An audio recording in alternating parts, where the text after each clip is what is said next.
Pearls Walk Productions.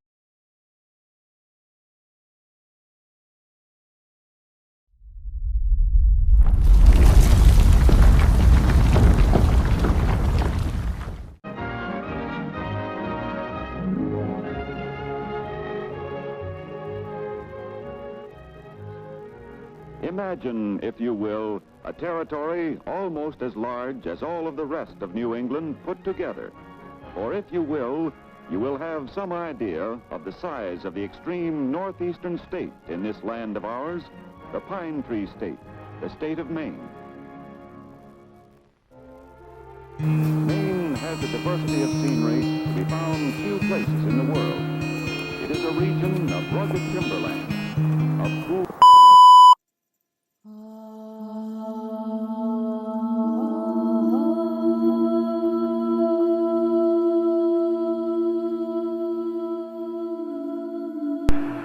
Live, local, late-breaking. This is Storm Center. Good evening, everyone, and welcome back to our continuing Storm Center coverage of the ice storm of '98. I'm Pat Callahan. And I'm Cindy Williams. It has been a pretty nice weekend for mid-January, and that has helped people's spirits a bit, and it has helped utility repair crews doing their work. But this is still a disaster for hundreds of thousands of Mainers. Bangor Hydroelectric reports it still has more than 20,000 customers without electricity. Things are looking a little better, however, for Central Maine Power customers. CMP now reports about 185,000 customers without power. It's the first time they've been below 200,000 since this storm hit hard. The focus today has been on repairing... The weight of the ice bent and broke trees and power lines, leaving more than half of the population of the state in the dark. But it also gave the people of Maine a chance to show their true colors. The staffs of WCSH-6 in Portland and WLBZ-2 in Bangor led the way during this critical time, working long hours to keep the stations on the air and to provide viewers and listeners with vital information. News Center expanded all newscasts, bringing crews in early and working them late into the night.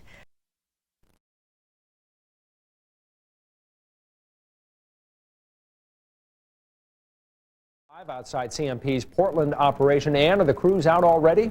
Hi, Rob. No, not yet. A few have been out. We're going to talk to Paul DePerry in just one moment regarding what Central Maine Power plans on for today. How do you prepare for this type of a storm? Well, we've started at 2 o'clock this morning. We had a broken pole in Gorham, and that's been replaced. And what we do now is we have all our line workers inside. All the trucks are stocked, gas, ready to go whenever the situation occurs that we have to fix any down wires. We'll respond as quickly as we can.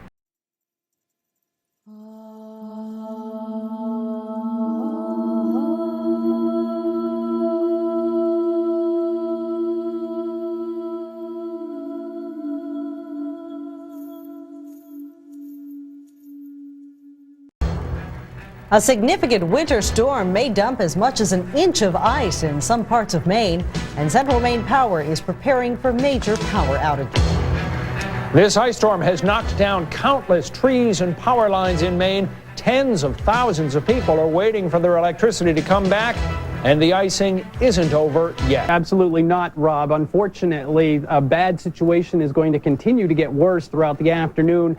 I think the worst part of this storm will be felt this afternoon into tonight, although the full effects of the storm aren't going to wind down until sometime tomorrow. Okay, it's going to be a while. You might want to make some other arrangements because it might be a day. Have you ever used that system?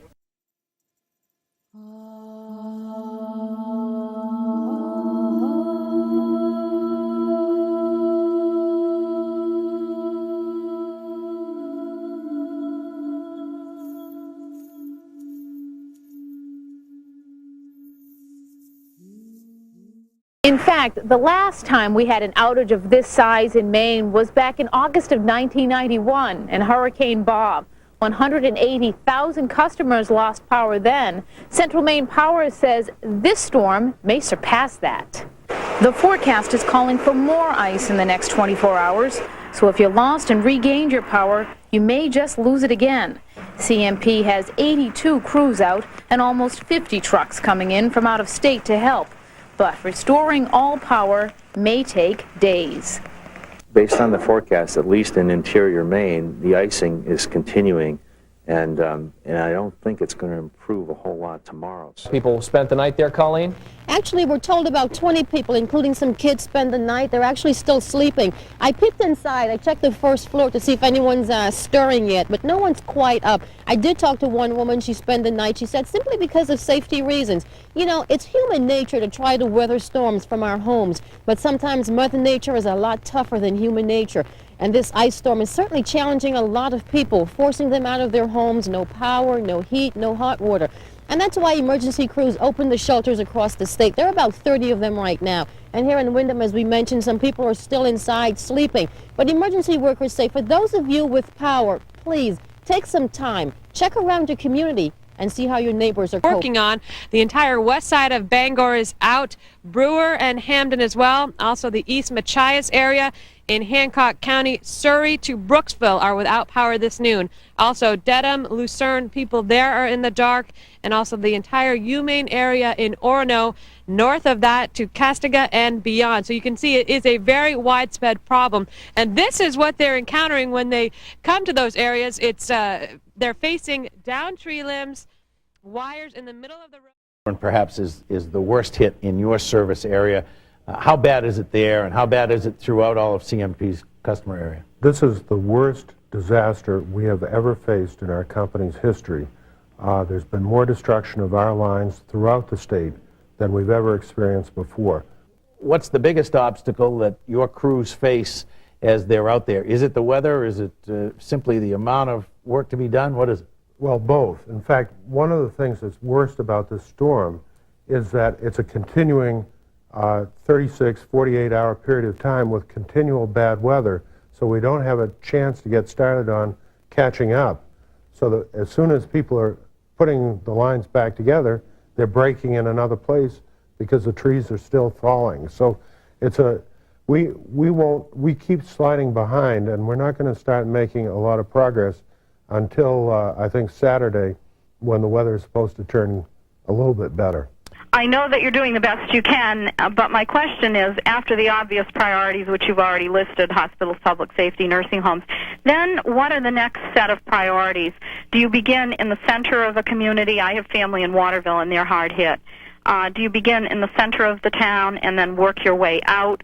And what is the anticipated time frame that you have for restoration of service? Okay.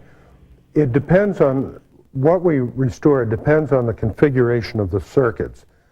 Just because you live in the center of town might logically be the place you would start, but really where we have to start is at a substation and work out from there.